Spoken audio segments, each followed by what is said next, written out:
there, welcome to Floating in Dreams. This is going to be a would I repurchase these eyeshadow palettes.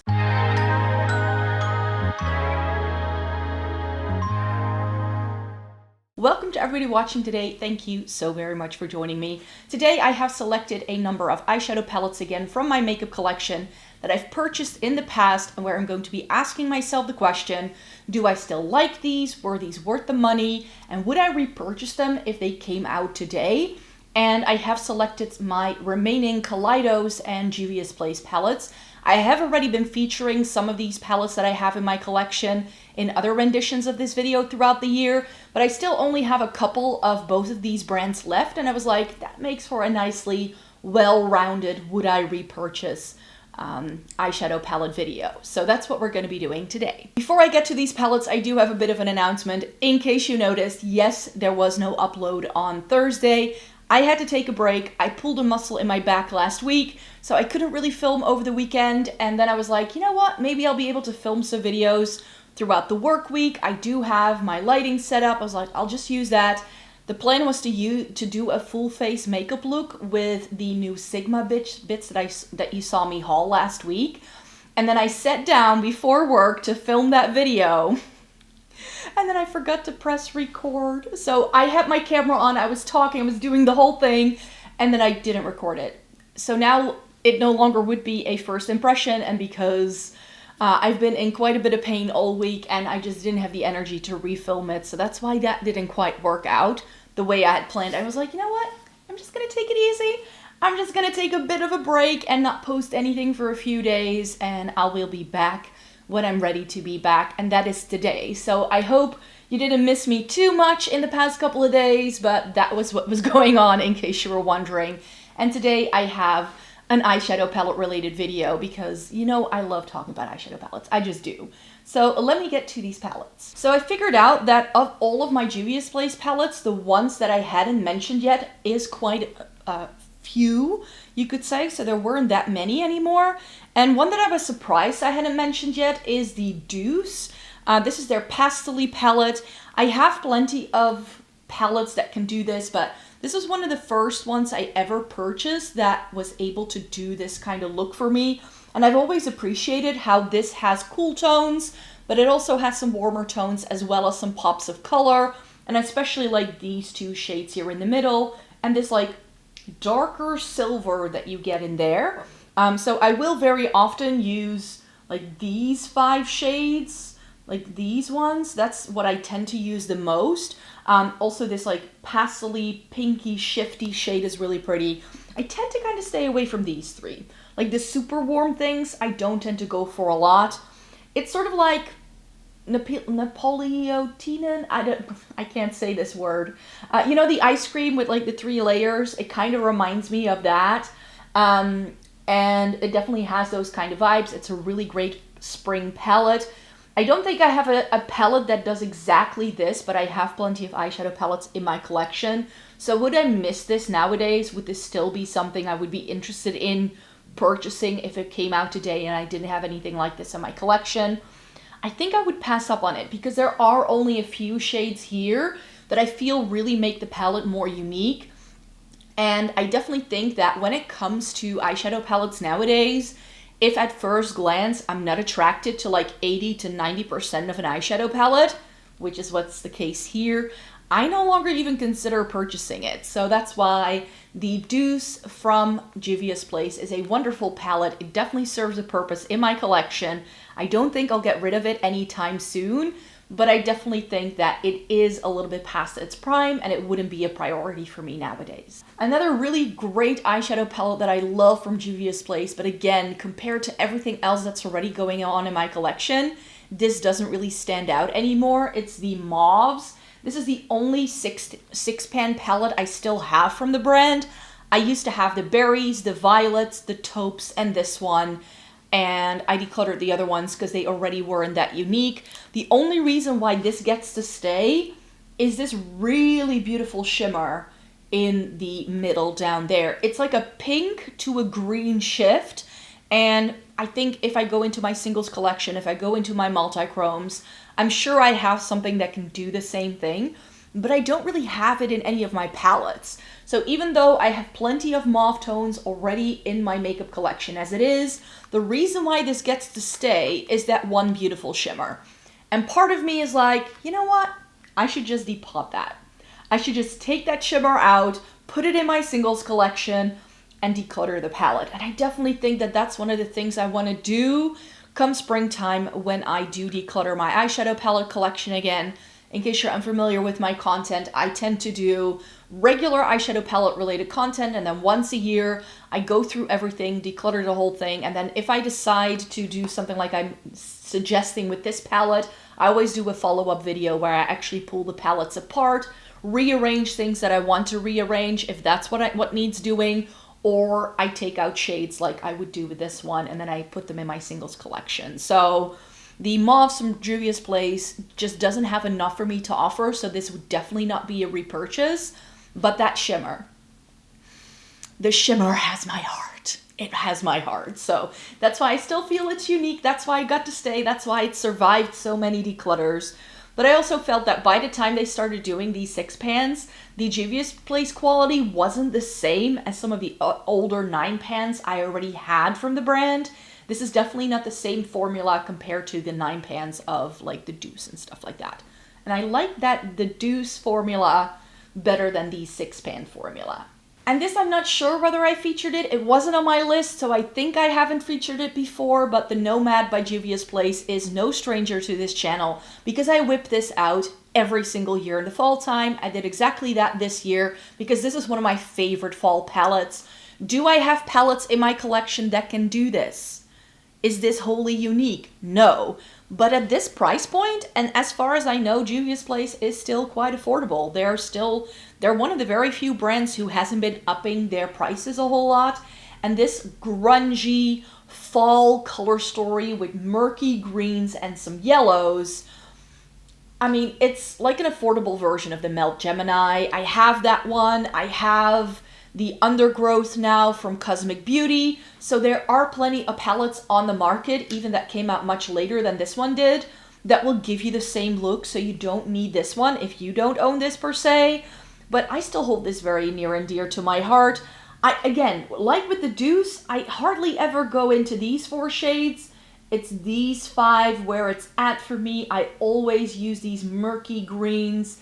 This is a great gray shade. The shimmer is lovely. I love the dark brown for a bit of liner. This is a stunning palette and it has the murky shades that I just love to wear in the fall time. So I bring this out every single year. But if it came out today, it would just have a lot of competition from other things that are already in the market. We had so many grungy green palettes ever since the Melt Gemini and this one came out. I mean, something like Natasha Denona Yucca, I have a 9 pan from Glam Shop that has more of a gray undertone, so it's less warm tone than this, but it will again give a pretty similar look. The Glam Shop one I have, I think it's still available, is roughly the same price point as this one is if I were to buy this from Juvia's Place myself nowadays. So there are definitely things possible within this price point that are going to give you a similar look in more updated formulas. So if this came out now, I don't think I would buy this exact palette, but since it's in my collection, because I love it so much, this is exactly the kind of color stories I love to wear in the fall season. So that's why this one is a lovely one. I do really enjoy this one. And this may seem strange because this palette is in a ColourPop palette, but inside it are Juvia's Place shades. And I was like, you know what? I also need to discuss these rearranged palettes in these Would I Repurchase videos. And because the matte purple that is in here cracked, the packaging is absolutely atrocious. I tried cleaning it many times already, and this is the cleanest it will be. It has just stained some of the packaging. That's just the way it is. I think there are shades in here from 2 or 3 different Juvia's Place palettes. So this is one that I've already rearranged. I took my off quartz apart and fused those shades together with another palette from ColourPop, and I just reused the pans. I took out the shadow, cleaned it out with a bit of alcohol so it would be sanitized, and then I repressed the Juvia's Place shades in. I know it's the Magic and the Masquerade, and I think one of these shades is from the Royal Nubian or something like that. This 6-pan purpley palette with a pressed glitter inside it. I think one of those shades is in here as well. And it's a really stunning, cool-toned, purple-leaning palette. This doesn't exist, but because I had the really big versions that they first came out with, to give you an idea, the Magic and the Masquerade had this kind of pan size. But then they were like 16 pan palettes, so they were massive. Like, they were the size of my head, and they were just a bit difficult to store, and there were a lot of shades in those palettes I didn't really reach for. I was reaching for the blues and the grays and the purples the most. So I decided to select the shades that I was wearing mostly from those palettes that were more unique in my collection.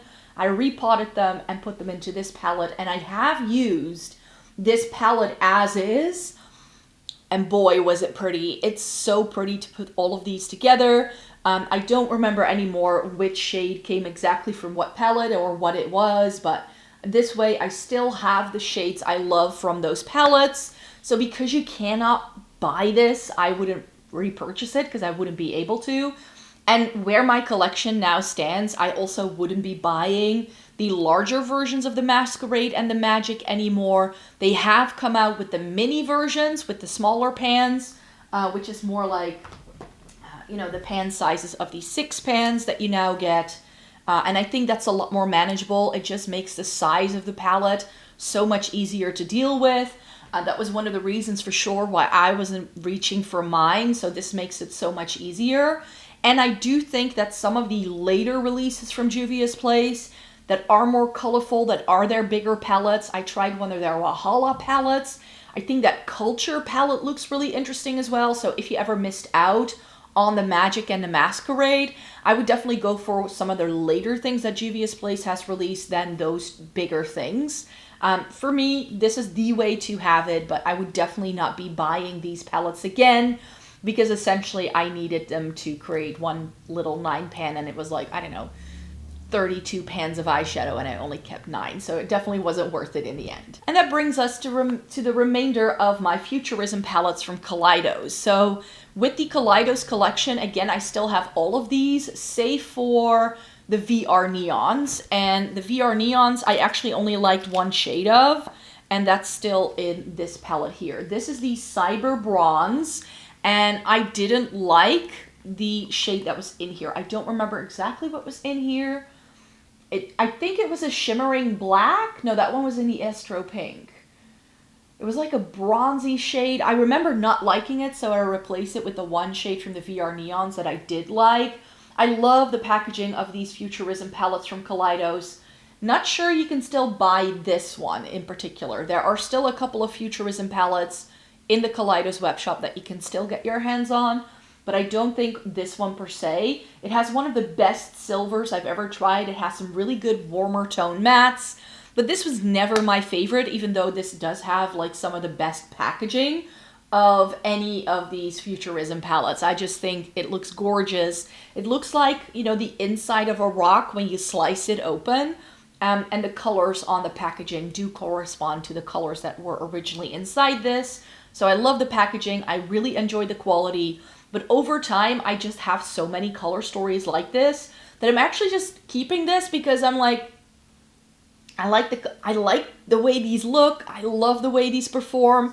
But I think color story wise, the only one from this line that truly still does anything unique in my collection is the Electro Turquoise, and the other ones I have replacements for in my collection. Same for this one, so I would not repurchase this one if I had to put my money towards it again. I have these kind of shades a million times over in my collection, but because I have this, and because I like some of these shades so much, it does get to stay in my collection. And one that I know you can still get is this one. This is the Futurism 6. This is Lunar Lavender. I already featured the other palette that was released at the same time, which is the number 7, Sashimi City, which is this like peachy neutral tone palette.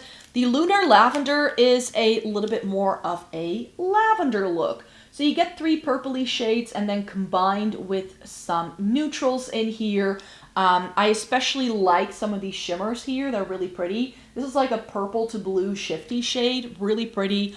The main issue this palette has is that the lavender shades are so light that they will not show up on a lot of people's skin tones. However, this is a really great take. If you want something softer, neutral, with some soft pops of purple, it does work really well for my fair skin. So I always really enjoyed it, but I have so many other purple tone palettes. I even have purpley tone palettes from this same brand that I like better than this that came out a little bit later. So again, unique in my collection? No. Would I buy it again now? Probably not. I kind of bought the 2 to complete the set so that I would have all 7 of them. But yeah, this is just not a priority for me. I don't reach for this a whole lot. Could I potentially declutter this? I think so, but I love the packaging of these. These are incredible palettes. So I do really rate them highly from like quality standpoint and stuff like that. So that's why I can't get myself to get rid of them just yet.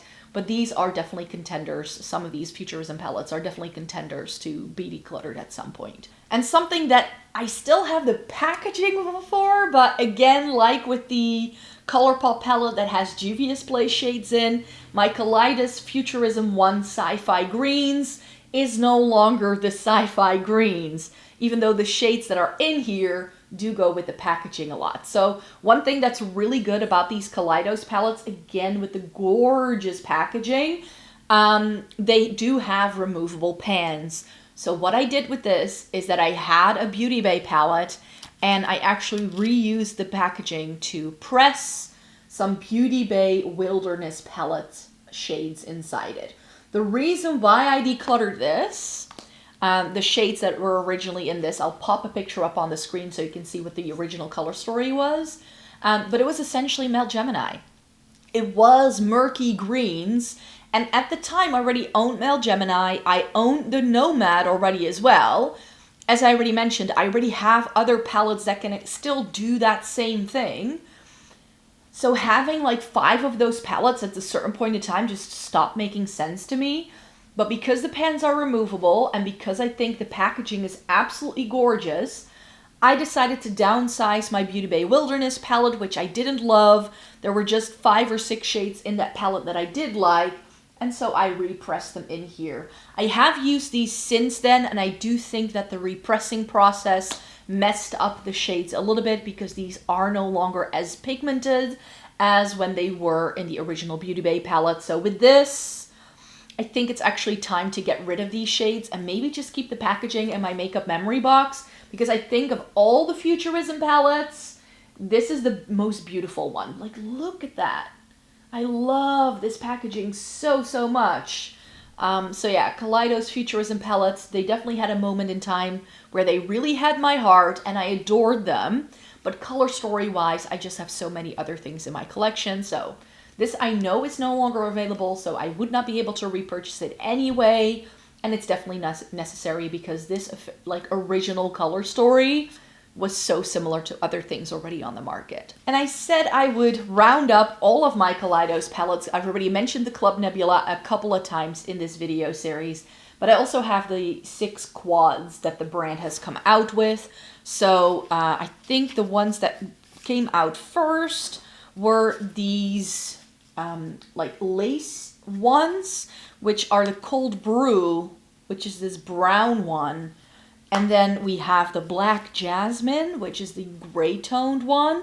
Again, I have plenty of gray-toned color stories in my collection.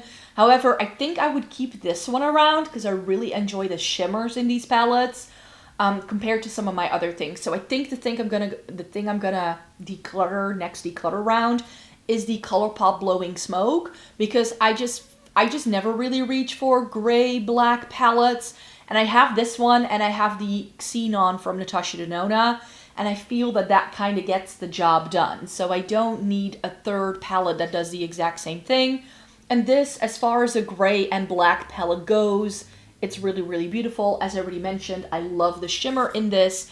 And Kaleidos, they are a company registered in the United States, but they manufacture everything in China. They ship directly from China, which is why their shipping and handling fees aren't too bad if you're anywhere in the world because China has certain trade agreements that the shipping isn't that high.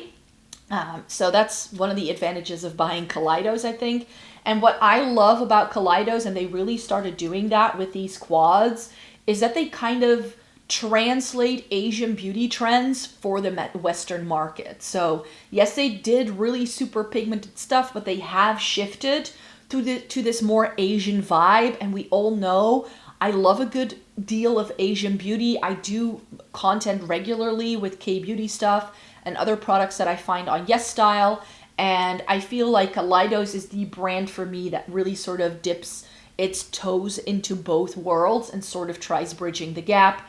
With these quads, and this goes for all 6 of them, the mattes are really nice, soft, and blendable, but they're still very impactful, and the shimmers are that high shine shimmer that you find in a lot of Asian beauty. So I really love these, but I also know that for a lot of people, this is where Kaleidos sort of started to go into a direction they didn't love, because there's just a lot of stigma around Asian beauty trends, I find, especially in the Western beauty community. And I'm like, they're just trying to do something else. That doesn't mean that the makeup is bad. It's just something you're not used to. And it doesn't mean that the makeup is bad. And Kaleidos is definitely sort of tapping into that vibe. I think the next round we got were these two, and I always forget the name. We have Flowing Haze, which is this like murky, mauvey purple sort of palette. Really pretty. I just find that the shimmer in this is a little bit dark compared to the rest. It's actually the case for the palette I'm wearing today as well, where I'm like, the shimmer that I would put all over my lid isn't reflective enough to really make it look like it's very impactful on my lids. So my favorite one of the two is actually this one, and this is Glowing Iris, which is one of the best periwinkle eyeshadow palettes I have ever found. I love a good periwinkle, and here we again get that really stunning shimmer that we also got in the Cold Brew and in the Black Jasmine. So I like those as well. And then the final two we got are Twilight Rush and Venus Trap. And part of me is hoping that they'll come out with another two at some point. So here is what Twilight Rush looks like. Again, a little bit deeper. And instead of like a dark gray matte, which is what they could have done here, it's actually a charcoal like shimmering shade, which I think is a nice addition because I think it just adds a slightly different dimension. And then my favorite of the two is Venus Trap, which is the cooler toned one. It's like the cool toned version of the Cold Brew, because the Cold Brew